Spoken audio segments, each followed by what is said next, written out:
Halo, selamat datang di Ruang Ganti Old Trafford.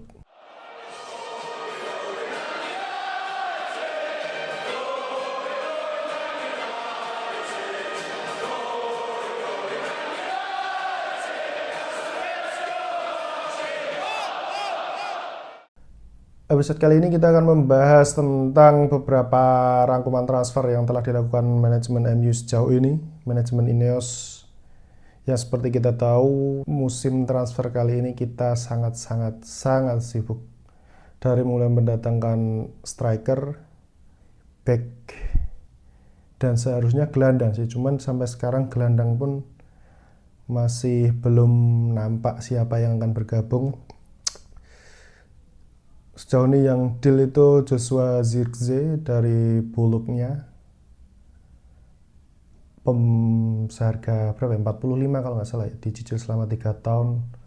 Ya merupakan good deal sih, walaupun belum membuktikan bagaimana kapasitas dia sebagai seorang striker, apakah dia target man, goal getter, ataupun fox in the box, kita belum tahu dari segi permainan, karena selama pramusim pun juga kondisi belum fit, jadi belum bisa dimainkan. Di Community Shield kemarin juga tersedia di bangku cadangan tetapi belum juga dimainkan.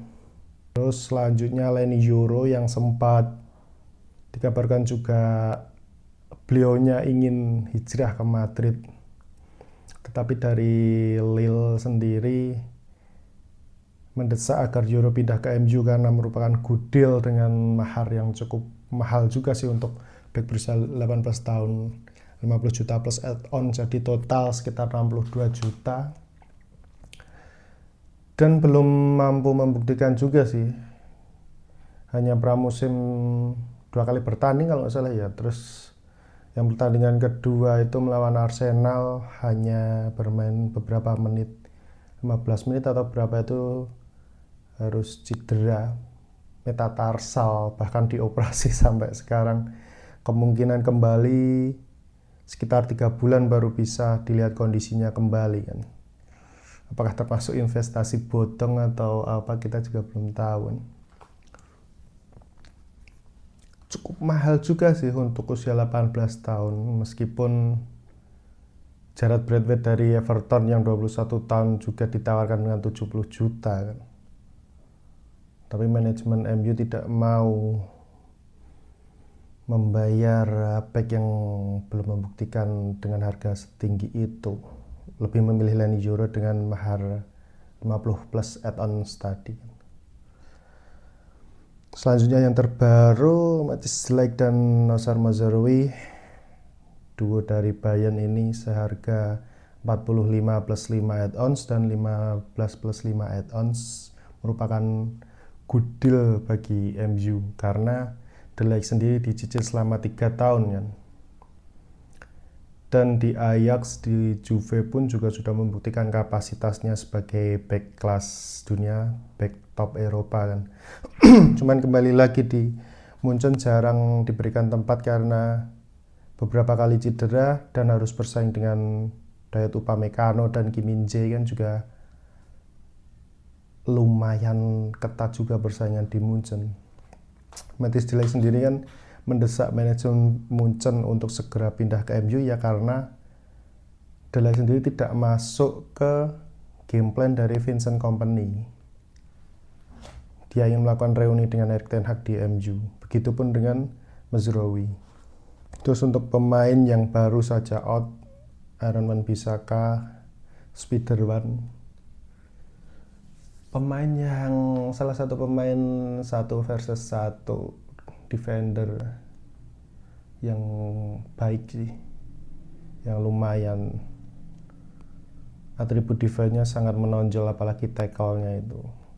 Cuman ya kembali lagi, Wan-Bissaka sangat kurang dalam passing dan kontrol bola, sehingga Ten Hag sendiri juga kurang menyukai dari AWB, meskipun juga disayangkan sih kalau kita membutuhkan untuk back kanan yang bisa bertahan sih, ya AWB ini adalah salah satunya sih. Cuma untuk 15 juta untuk membayar Mazraoui, digantikan Mazraoui sih win-win solution juga. Semoga Mazraoui juga cepat adaptasi dengan tempo IPL. Kan tetap beda kan, IPL dan Bundesliga itu temponya lebih cepat IPL kan. Semoga mereka juga cepat beradaptasi. Patut aneh sayangkan itu sebenarnya itu Willy Kambuala. Daripada mendatangkan Leny Yoro, kenapa manajemen tidak memasukkan Willy Kambuala saja sebagai squad senior kan, masuk ke tim senior kan lumayan itu penampilan Kambuala itu, apalagi di FA itu kan. Cuman ya kembali lagi, mungkin pertimbangan pelatih dan manajemen berbeda dengan pertimbangan kita para fans kan. Terlebih kan kemarin katanya Kambuala disodori kontrak baru tetapi tidak ada jaminan untuk starter, jadi dia memilih pergi ke Villarreal misalnya. Cuman cerdiknya manajemen MU yang sekarang, mereka menambahkan klausul buyback. Itu yang aneh suka untuk manajemen sekarang. Jadi ketika Kambuala moncer di klubnya sekarang, suatu saat kita bisa membelinya kembali asalkan pemain tersebut juga masih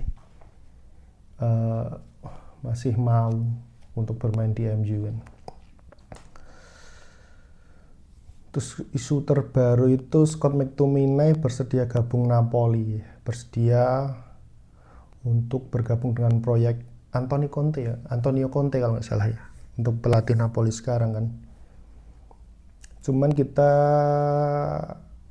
harus menunggu saga transfer dari Lukaku dan Osimhen.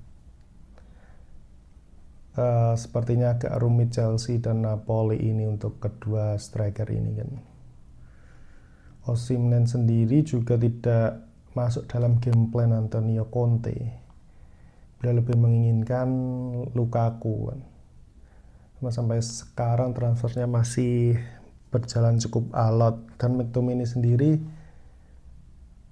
bersedia bergabung Napoli. MU pun juga mengiyakan asalkan dengan mahar antara 25 sampai 30 juta.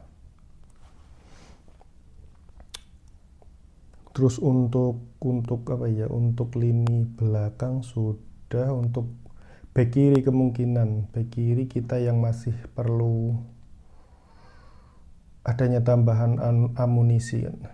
Kalau yang free transfer ini dari Barca itu Marcos Alonso. Terus untuk gelandangnya Rabiot juga free transfer. Manajemen